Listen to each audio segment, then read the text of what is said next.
All right. Welcome back. Welcome back to Lonely Friends. Lonely Friends are back. We're cold. It's freezing cold. Yeah, winter happened over the Winter weekend. happened. It got here to Utah, which is good. We needed probably some snow. But yeah. How we doing?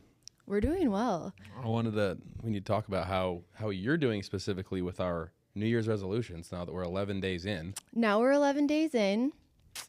I can proudly say that I had 2 social nights. Wow. Yeah. That's like, is January... Yeah, I'm making huge strides.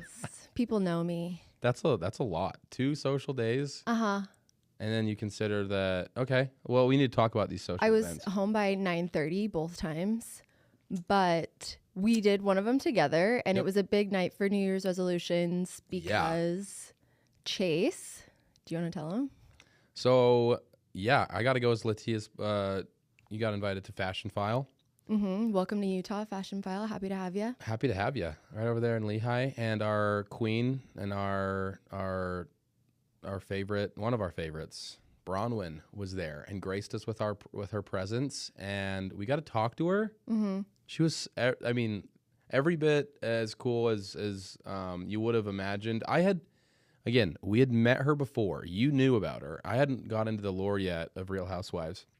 So getting to actually talk to her, having seen, the recent season was awesome, and I love her so much.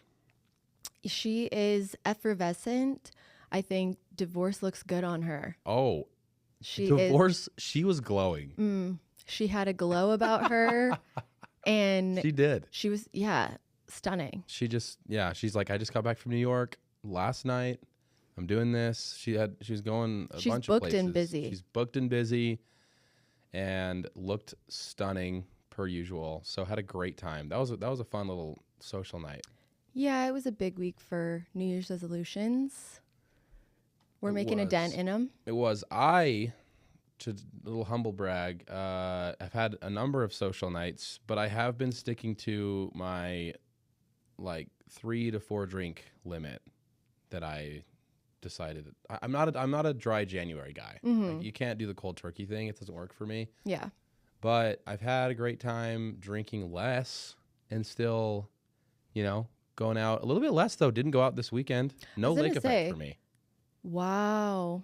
Crazy. But it was good. I felt good about it. Watched some more TV. We got into Traitors, which we're going to discuss. Oh my gosh. I'm so excited about Traitors. I'm loving it too. Yeah. Good call on starting it. 3 episodes in, obsessed. We got to talk about that. Not crushing certain other resolutions as much. I need to work on. Which ones? Maybe the platonic friend thing is something that I'm still working on. Yeah. And we're making headway, but there's a lot left to be desired as far as the actual results of that one. So, you win some, you lose some. And we're going to go back to the drawing board and lock in. Practice makes perfect. Practice does make perfect. And so, all in all, a pretty good start to the year. I'm excited about it. Yeah, I mean, there's a number of things that have happened, we need to talk about as well, because I did become a big movie guy last week. I went to 4 movies. You were, yeah. I still need to see Marty Supreme. That's my goal for this week. Saw Marty Supreme, absolutely obsessed, loved it. They're cleaning up. Critics' Choice, Timmy, 2 for 2 on awards, and Kylie 2 for 2 on award acceptance speeches. Yeah. I'm loving her shout outs. And they're in love. There was that whole thing that British Vogue did about boyfriends are embarrassing.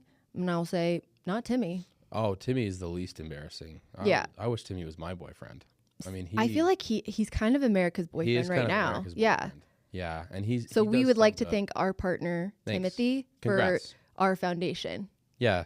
I love how happy him and Kylie seem right now. Kylie is looking better than ever. Just when I think she can't have more going for her, she outdoes herself. Dates Timothy Chalamet and looks stunning. Her dress, I think, was Ashley Studio. She was looking stunning, and she just looks like she's having fun. She does. She's doing it right. It's a big. Chalamet's having a moment, and I enjoyed Marty Supreme because he does such a good job. He's so talented with like how he, showing emotion in that movie. He's so good at it. Like that role, he could just become Marty Supreme, and I'd believe it. It was awesome. Big fan. I also saw Housemaid. Loved that. We're going to talk about that one in a sec with our friend foe segment. But one thing that I really like about Timmy, I have a hard time watching, this goes for Housemaid. Like, I have a hard time watching movies when I don't like the actor, which is dumb because I know that they're not playing themselves. But Timmy he crushes press. Yeah. Have you seen the episode of Theo Vaughn's podcast that he did? Yeah. He's locked in. Oh, he's so charismatic, so witty. But he's so like informed about everything. Like he is consuming like truly information and media, and he just knows everything.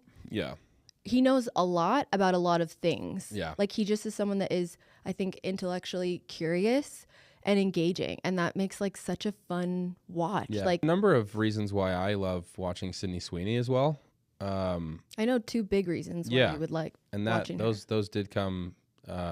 They were out and about in Handmaid, as they do. But it also was just I didn't read. That's a book apparently, and I went with some girls that I'm friends with, and you had a girls' night. Had a girls' night, which that's actually something else I'm going to throw onto the 2026 mood board for me is just having more girls' nights, platonic girls' nights. Working on the platonic portion. Yeah, we're gonna work on the platonic portion, but like I just loved, really good movie. Like I didn't see it going the way it did. I had no idea what to expect. Didn't watch the trailer. Really liked it.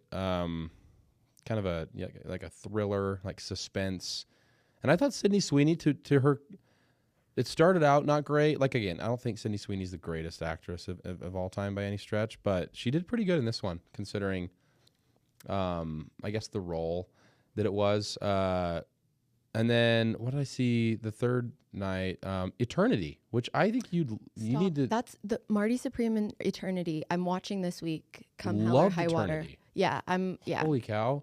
I mean, I'm just a big Miles Teller's fan, like in any capacity. Mm-hmm. I love Dua Lipa's boyfriend too. I don't think I've seen him act in anything. He's the other husband. Okay, so locked in. Now I hate that guy because Dua Lipa's actually that's my future. She's my crush. Yeah.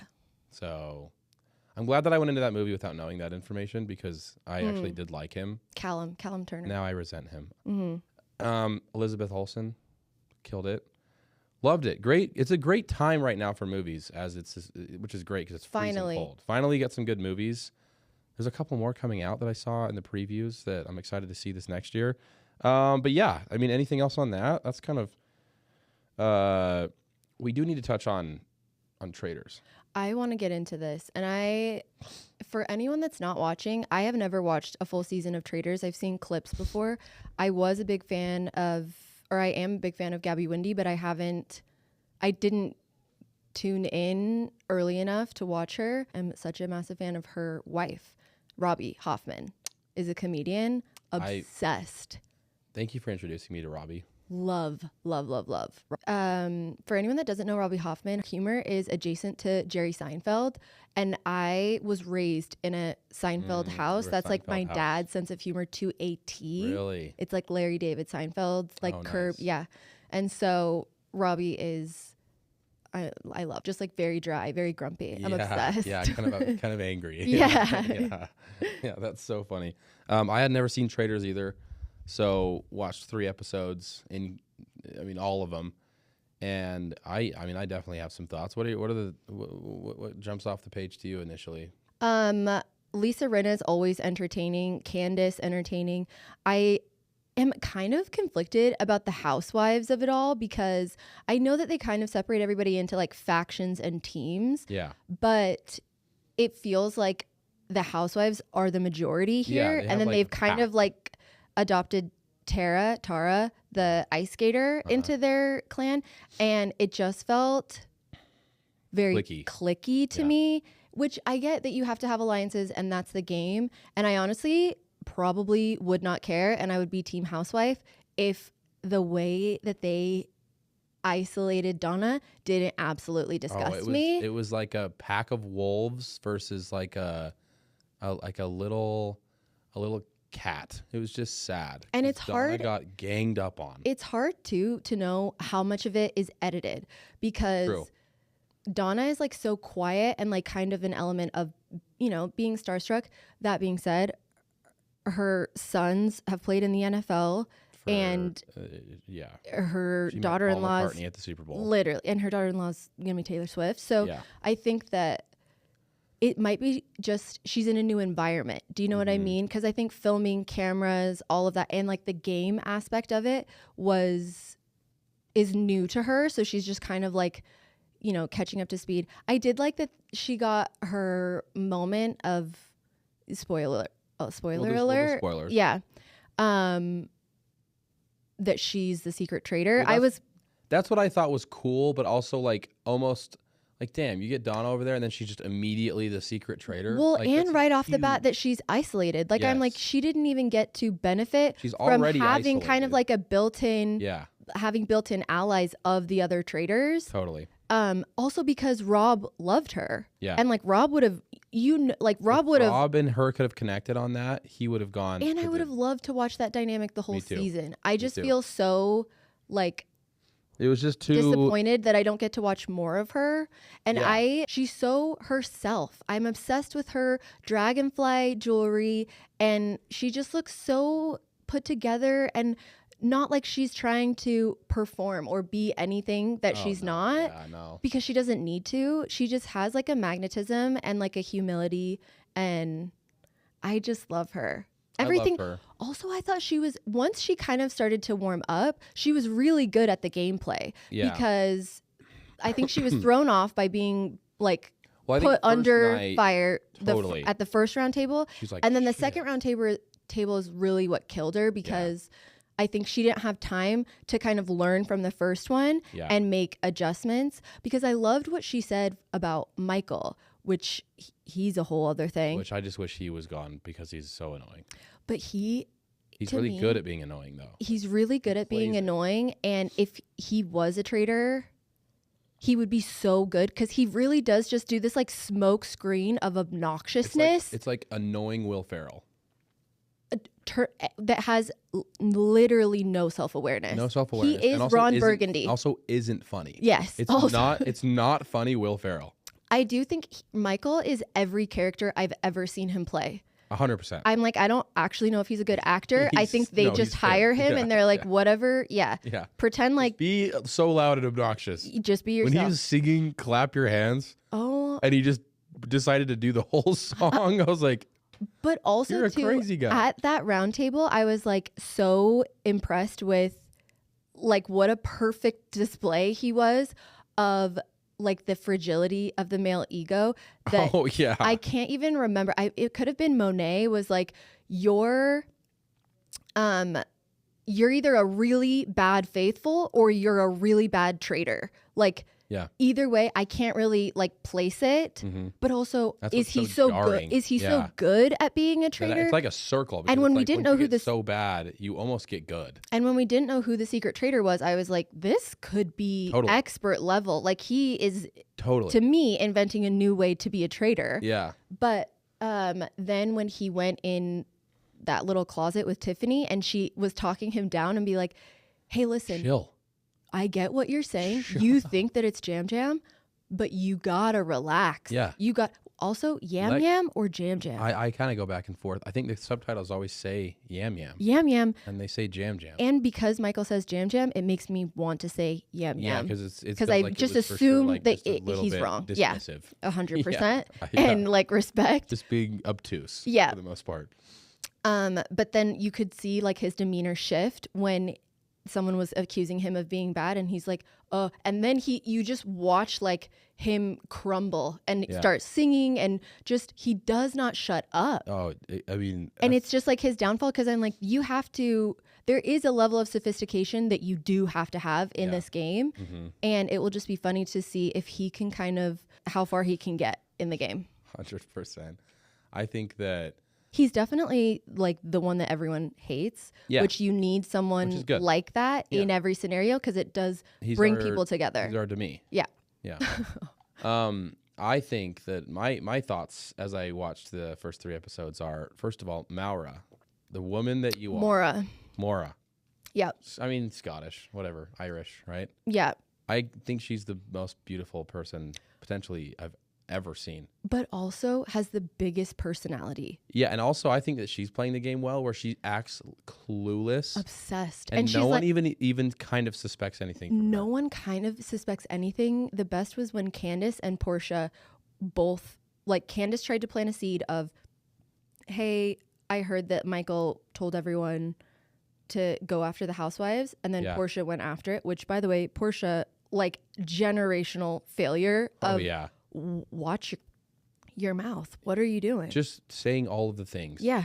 That would indict a person. Just vomit. What's his name? Because he actually, like, given the information that he had, I would have also been like, yeah, you're clearly the secret traitor. Yeah. And then she's not. It's like, well, I feel like an idiot. Yeah. You kept saying like, oh, I killed him. Yes.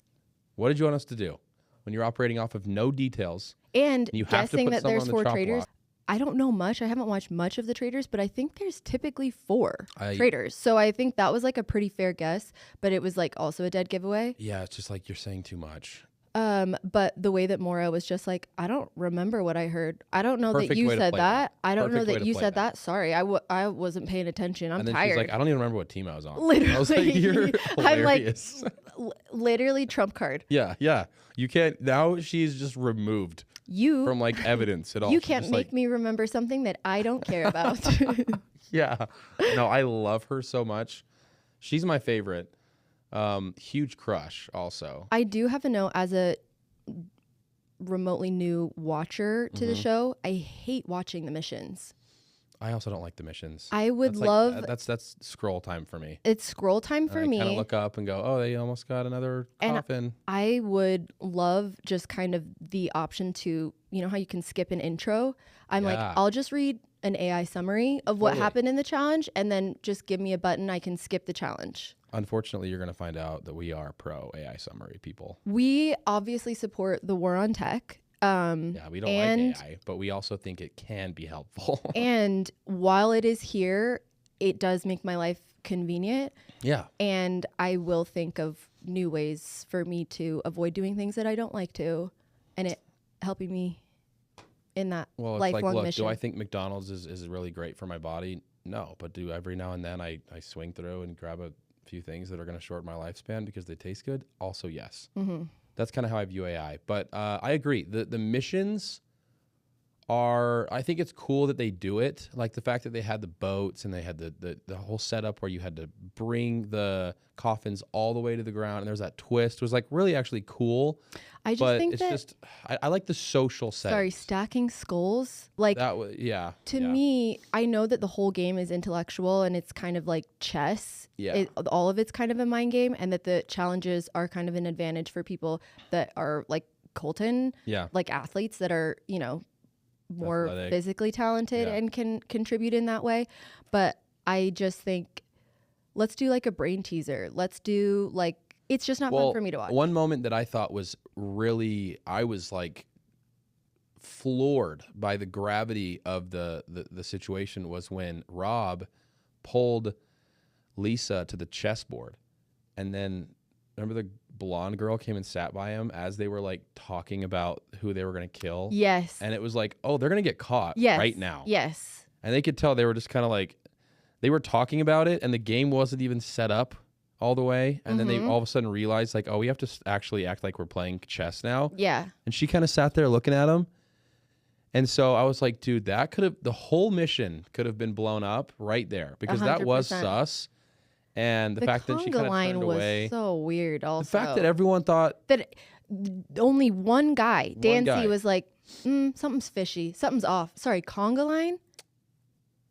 That to me would have been the most immediate giveaway of what's her name, Candace being clearly, and especially because he's like, who started it, and she's like, me. Yep. But you could tell that he trusted her. He just did not think that. So well, because Candace is built for that shit. She's good at the game. I think she's the best so far. I mean, Rob and her as a duo is lethal. Yes. Because Rob's really smart too. Yep. And the fact that he's already caught on, because the game, I mean, the game essentially is Mafia. And like having played that with my family, the way that he's like, no, I have to vote for Donna because I have to just do what the majority does. He's so smart. And I'm just obsessed. I'm so obsessed.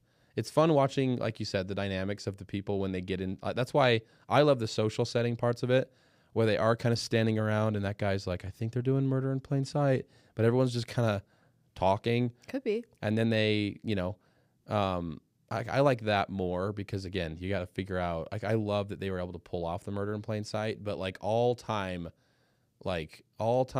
fumble from the faithful people, because they just, all they had to do was just not do the conga line. That would have never happened. Some people just didn't do the conga line? They would have probably wouldn't have been able to execute it. Yeah. So, yeah, big fan so far. And Donna leaving was really sad. I think it's a huge miss for America that we don't get to watch Donna. And me too. She was just also kind of the most relatable person of just, if you're a normal person and you're watching that, it's like, what would I do? How would I be? Everyone has such big personalities and they've all been on TV before. And it's kind of like All Stars version of like every reality star or every reality show, that it's kind of nice to have someone that represents the normies in there. I know, and we got her out of there. Obviously, the Taylor should write a mean song about him. I think she should go after 100%. Every single person. Be like, hey, we're gonna do a diss track. I was angry at every single person that voted for Donna. I was especially mad at Colton, especially that Colton kind of went for the jugular. He did, and he was right, but it irritated me. Yeah, don't always be right. You're on a show. You're entertaining people. The people want to see Donna. And I feel like I didn't love that you did that. It's a little played out, honestly. It's a little played out. Okay, so love that. Was there anything else we want to touch on with pop culture? I just think a little minute for Corinna. She got her ears pierced. They're healing wonderfully. So I felt seen, and that's something that Corinna does so well. Is she helps me feel seen every time and sometimes not so much, but I got my ear pierced. You have a voice for the normies. Yeah, exactly. I got my ears. I got another piercing, I think, 2 days after Corinna. So we're obviously operating off of the same mind and in the same space right now. Y'all are in lockstep. Which brings comfort to me. Mine also healed really well. She said that hers healed. So she got an ear piercing, but then also had a knee piercing, a piercing pain that she was very concerned about that I watched the other day. So I'm honestly thoughts and prayers for that. She's high on Advil, though, too. Pretty much, I would guess, the majority of the time. She's never more than 4 hours away from a dose of Advil. And I love how she was like, I could get my parents to take me to the doctor, but like, I don't think they really want to do that.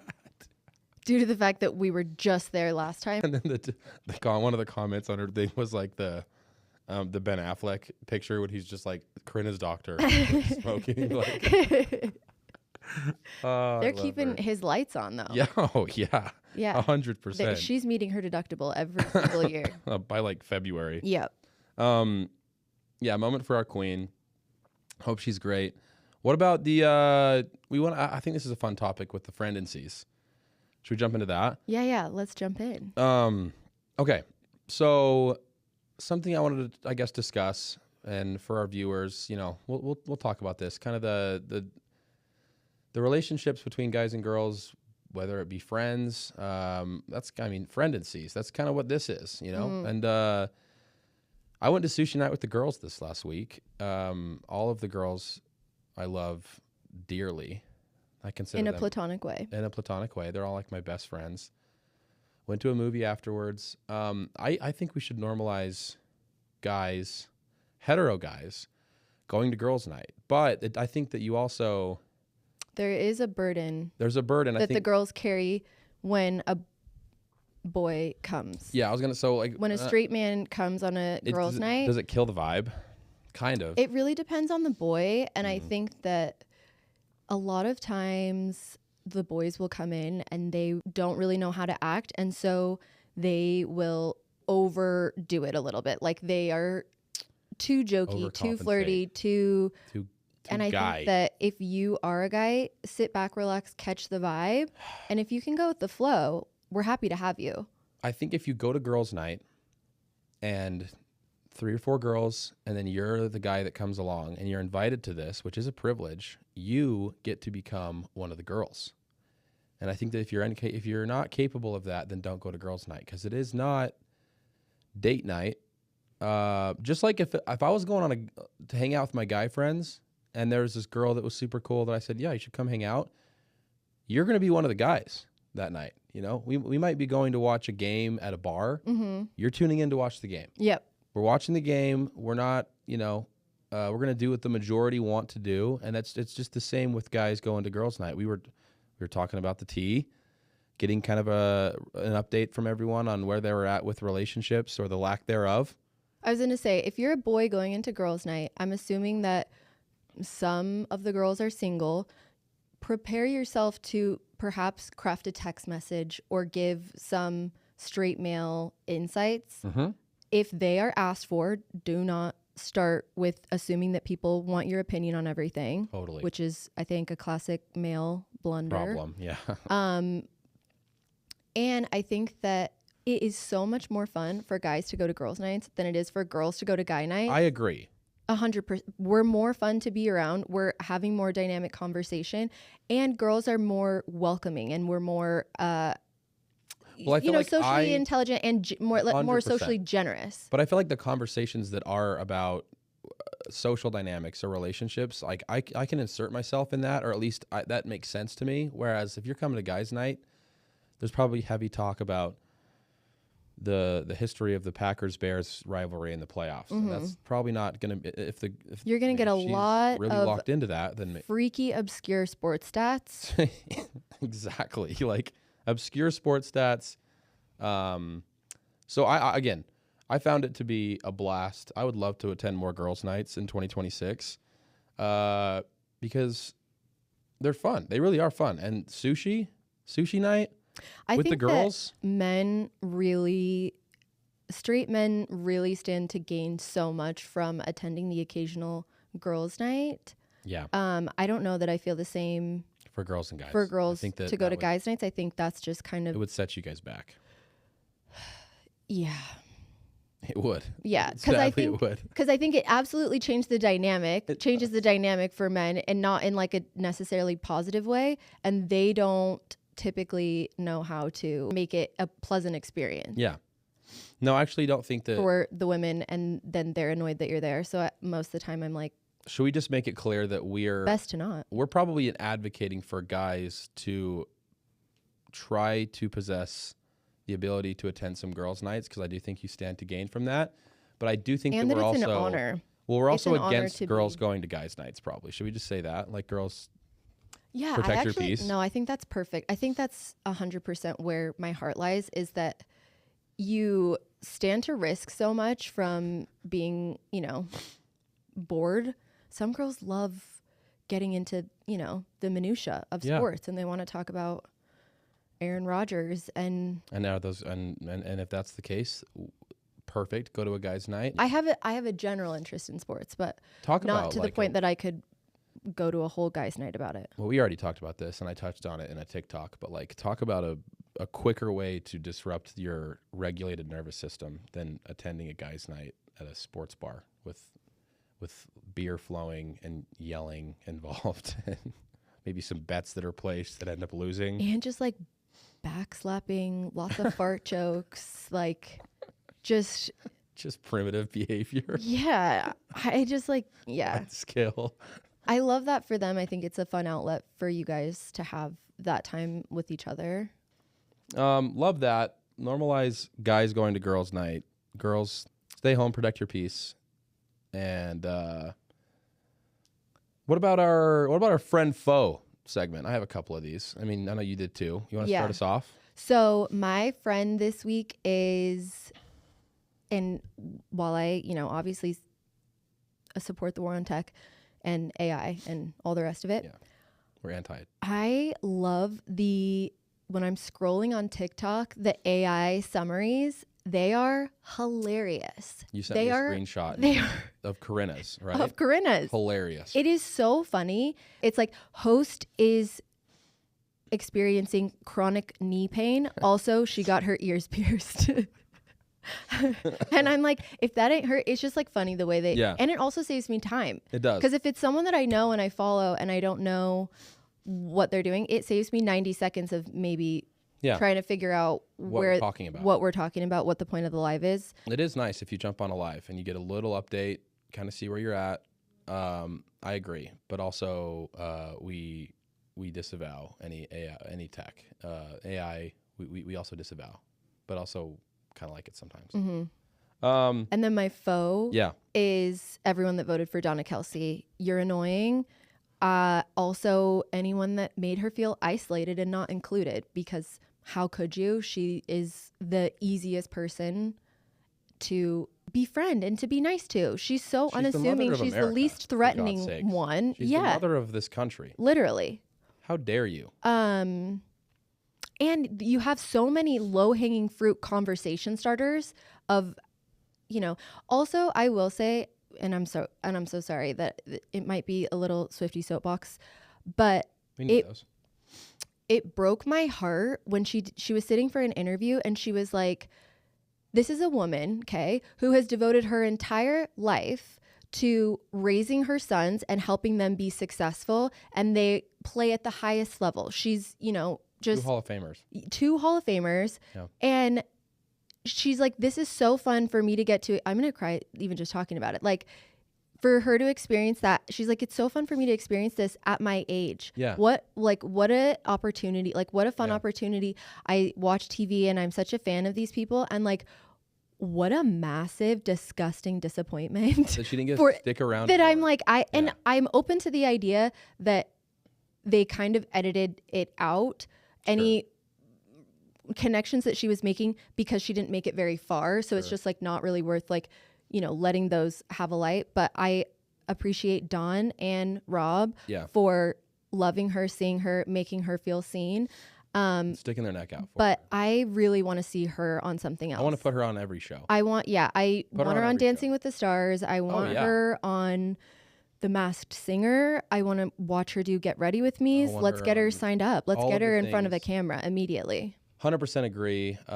She needs to be on New Heights and do a full debrief on this. That goes without saying. 100%. Loved Donna. And I do think the silver lining in her leaving is you could tell, like, she just unfortunately got paired up with Michael a lot, which was like, she probably got to go home and be like, okay, I don't have to like hear him yelling all the time. But I did want her to be around more for at least longer, because she is just such a delight.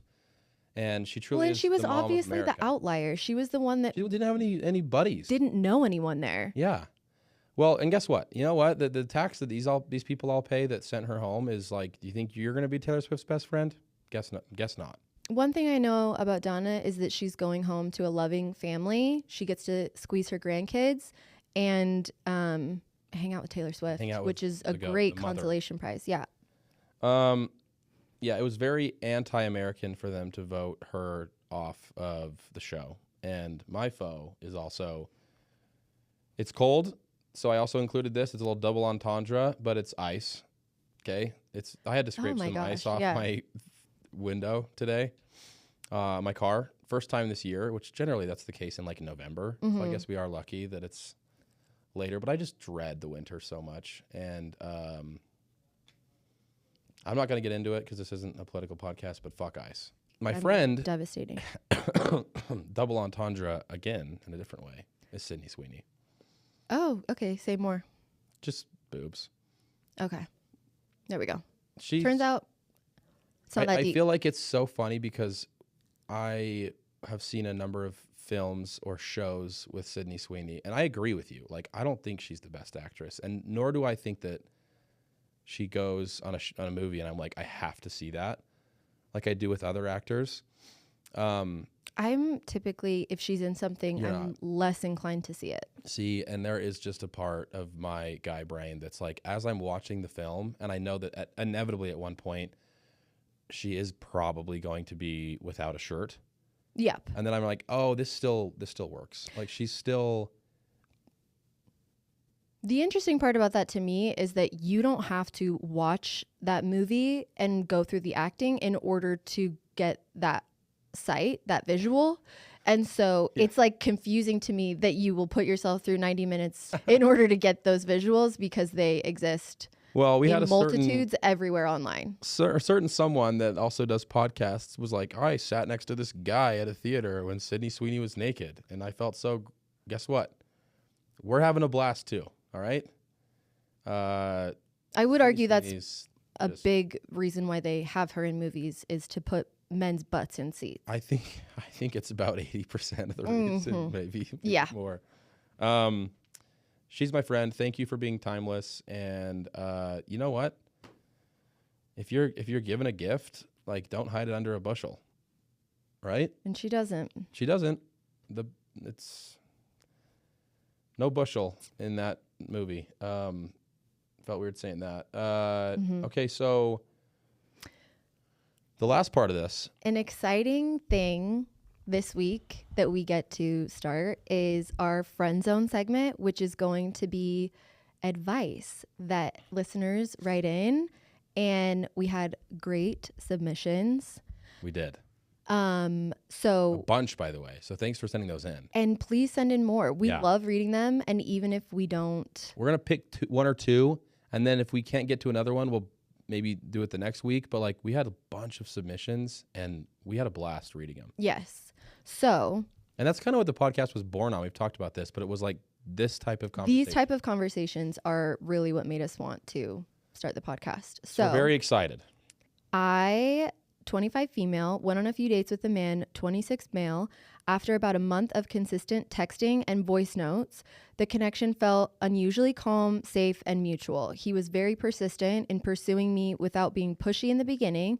He was very expressive early on, talking about the future, kids, how lucky he felt, how much he liked me, even saying he missed me days after our first date. None of it felt manipulative in the moment. It felt genuine and aligned.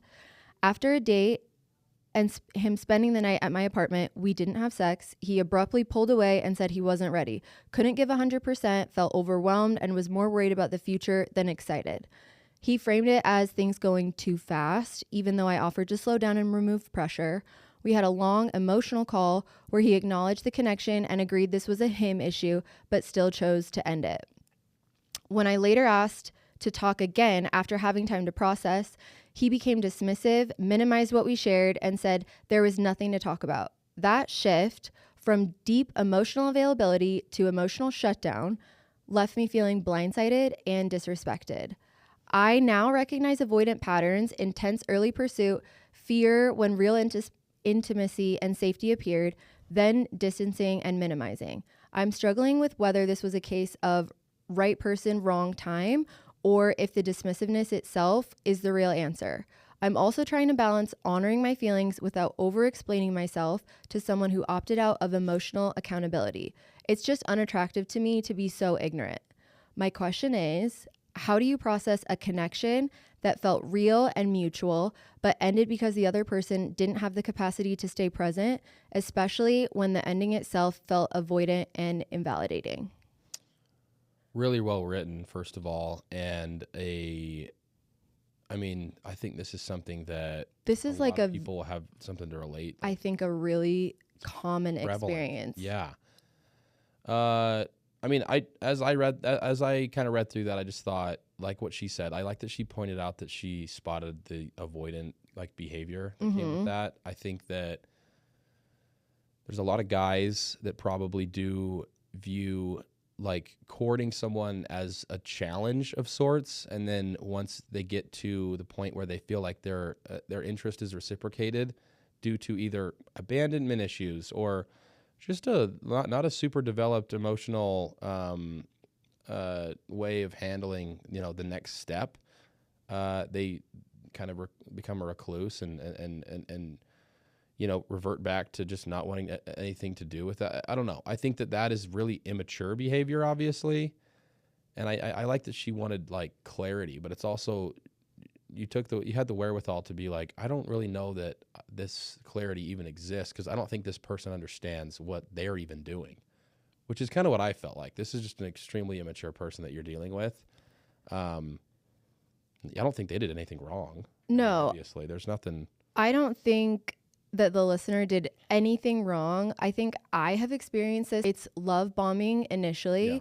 And I think that for men, it's like the dopamine cycle. Like it's the dopamine that they're chasing of something new. It's stimulating a new person, getting to know them.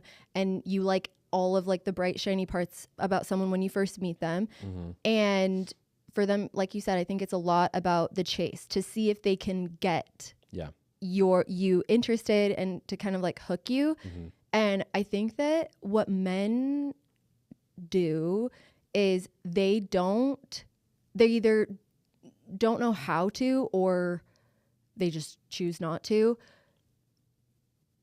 process the information that they're learning about you in real time and make decisions. Like, I think they do dating in chunks. So there's like the pursuit part. 100%. And then after you kind of, and after that, to me, it's like, then women are like hooked, like, okay, yeah, I'm invested. And to me, I only get invested if I've seen that they're invested. So it's like kind of like a fake investment, a false kind of a loan investment, right? Of them kind of just trying me on for size and seeing if they can get me to like after the pursuit part. Then I have invested a little bit, and that's when they make the first like go of critical thinking and being like, I don't know, do I like them? Do I want to spend more time with them? Well, the dopamine kind of like takes a little bit of a nosedive after that pursuit part. Mm-hmm. And so it's uninteresting unless they've decided that what they're pursuing is like a long, serious relationship where it's kind of just pretend. It's just like all hot air in a vacuum. I just don't think that they think about the other person investing feelings and what happens at that point. Yeah. I think that the analogy that I've heard on this is that due to the the advent of social media and DMs and being able to just, guys can now go and cast a line as if they're fishing in 10, 15, 20 times, and whether it's firing off DMs or messaging someone. And I think that in our day and age, that's became much more normal for men to just get really used to casting a line into the water. And then when they actually get like a bite, or like you said, when she's like, okay, I'm interested in maybe trying this out, they don't actually know how to fish at all, and they don't really know the next step, which is where the rubber meets the road. Now you actually maybe go on an actual date, or it becomes a little bit more like couple oriented instead of just kind of the love bombing thing, which is really easy to do, and it's very comfort zone for a lot of guys. So I think that's you bring up a great point that I think a lot of guys know how to do that first thing, which is they the love love bombing. the pursuit part, casting the line in the water, just kind of throwing a few love bombs out there, and then when they get a bite, they're like, oh shit, do I want to reel it in? Don't really know if I know how to do this. Do I even want to fish right now? Maybe not. And it's just like, okay, there's then effort and accountability and vulnerability attached to all of that. In that piece that I think like real dating starts. Like I think your actual relationship and seeing who someone is after that first initial pursuit part. Totally. And it's tough because I think I just don't let any of it count before it gets to a real place. And it's so hard to tell when that is. But as a girl, you can tell when the energy shifts, when it switches from like love bombing to you're being incorporated into someone's life. You're meeting their friends, you're hanging out consistently. There's progression. And there's like planning of like future things. Yeah. And I think that, and this sucks, but like I think it can be like as short as like 2 weeks, but it can be as long as like 4 months. Oh yeah. So anywhere in that period, I'm just like not really, I'm not letting myself get really invested in anything. And all of like the nice things that they say, or like future faking, love bombing, any like big gestures. It's all like, that's great. Sure, like, that's nice. It's nice to like get attention. Yeah. And then, kind of, we'll see. Happens. And it's a palpable shift in energy when it goes from the pursuit to like dating. Yeah. And there's typically, at least for me, like a big dopamine crash after that where I'm like, oh, they don't even like me. Like they used to like me so much. They used to do all of this. Like we would talk all day, every day. We would hang out, you know, for like hours and hours and whatever. And then it kind of tapers a little bit and it feels like, I don't know. At least that's how it is for me. Yeah. A little bit of a come down. Yeah. Which is a bummer. But I do think that like if we really want to get to the source of the issue, it's just that guys shouldn't be going to the dock to fish if they don't want to bring in they don't want to bring in a fish. You know, don't cast your line. And look, I understand the irony in me saying that because I casted a few lines maybe that I didn't plan on reeling in, but I just think in dating like this, the woman that wrote in, you know, I guess the only critique is that like should you delay any sort of expectation even beyond what you did because of how stupid men are and how many of them are just fishing without any intent of bringing the fish in. Or I mean, I keep going back to that analogy, but to me it makes sense because that's truly what it is. Yeah. Also, just to get back to her question, it's how do you process a connection that felt real and mutual but ended because the other person didn't have the capacity to stay present, especially when the ending itself felt avoidant and invalidating? To me, that feeling that you feel of like rejection and ignorance is the greatest gift that he can give you because that is your future. Like if he had stuck around and hadn't ended it, you would have felt that feeling and been in a cycle of missing what was there at the beginning, but dealing with basically just like the fumes of what he gave you when he was doing the love bombing.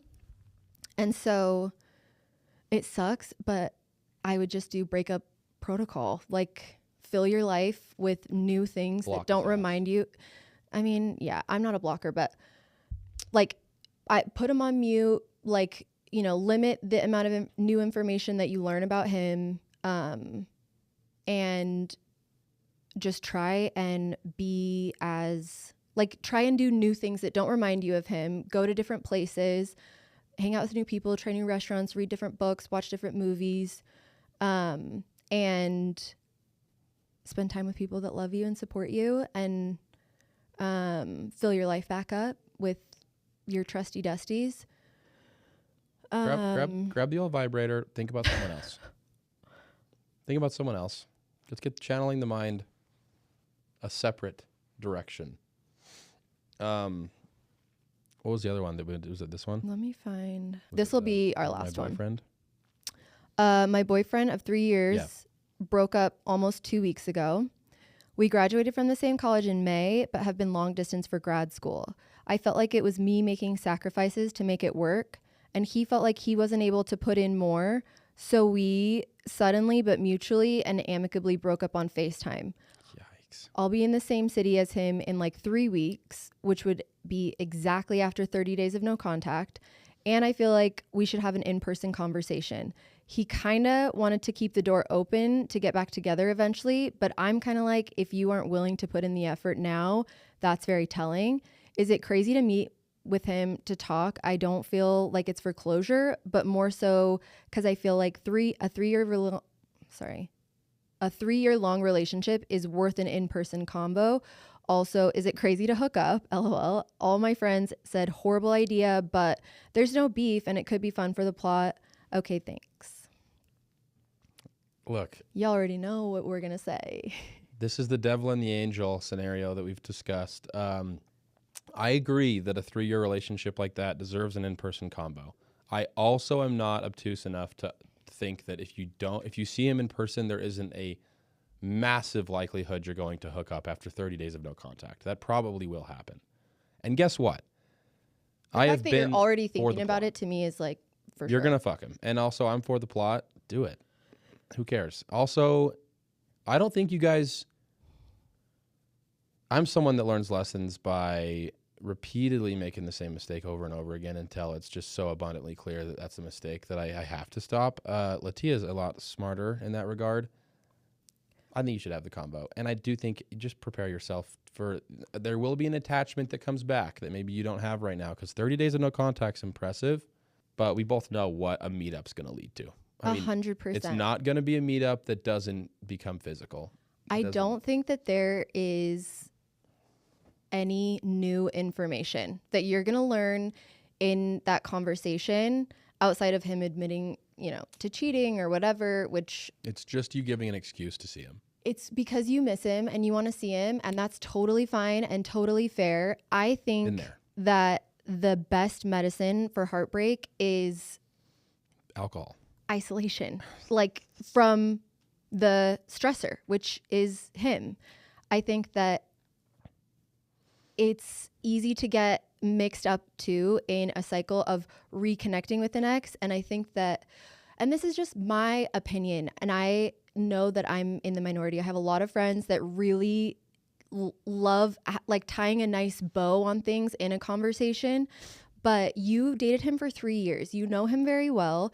I bet you can guess what he's going to say to you. I think that you don't need the bow.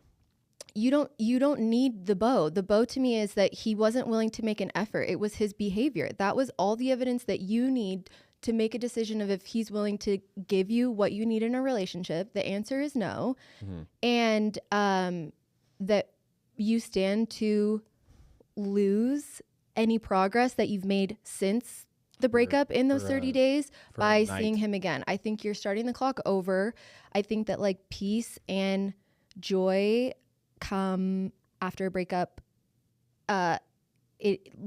Peace and joy is directly related to the distance in time that you have from the breakup, so that you're exponentially more likely to have peace and to have joy and to be happier the further you are from your last point of contact. And so if you want to start it over, like Chase said, you can do it for the plot, but I think like you're robbing yourself of 30 days of progress. Yeah, you're starting the clock back over again, and it's almost like how in those like chemical plants, it's like how many how many days since the last accident? It's like you're at 30 right now, and you talk to him, you're erasing the board, and you're starting at 0 again. And which 30 days is a massive time frame of progress, and historically where I've done these meetups, it's like 4 days of progress, so it's way less meaningful. I'm proud of you for making it 30 days. Is really impressive. So it might not be worth throwing that aside for the plot.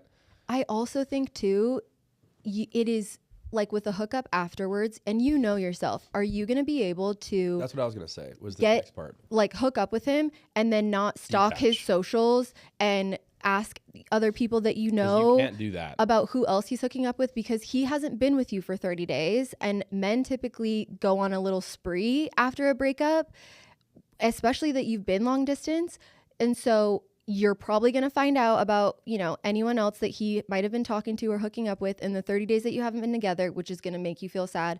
And then anyone that he hooks up with right after you hook up with him, you're going, or talk to him, whatever, that's also going to hurt your feelings. And so any emotional attachment that that you are going to gain or get back from a reigniting of your guys' relationship is completely unfair to you. I'm completely the unfun one when it comes to this stuff, but You're also the more peace, you protect your peace more. I am always going to advocate for protecting your peace, and that it's so, because what if you meet someone like next week that you get excited about, and then you get to move on and you get to have a rebound and you get to feel excited about something. And like, if you go and hook up with them and then you meet the same person, you're going to be in your head about your ex and you won't even give that person a chance. Good point. I just think you are letting him take up more space in your brain, and it's space that he's already given back to you, that he isn't. And something else to consider is if it's like for the plot and it's just a hookup, like you could probably do that with someone who isn't going to bring the emotional turmoil along with them. Yep.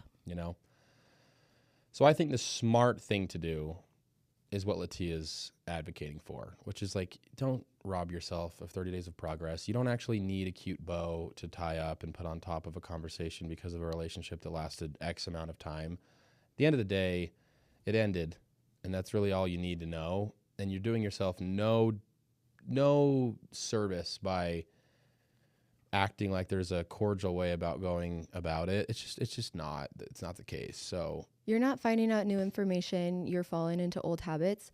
And I also think we love you no matter what, and we support your decision no matter what you decide. If you go hook up with him, like, we want to know. Write in, tell us how it goes. Yeah, we want an update. Go. Did it reignite things? We all know it won't. But I want to hear about it.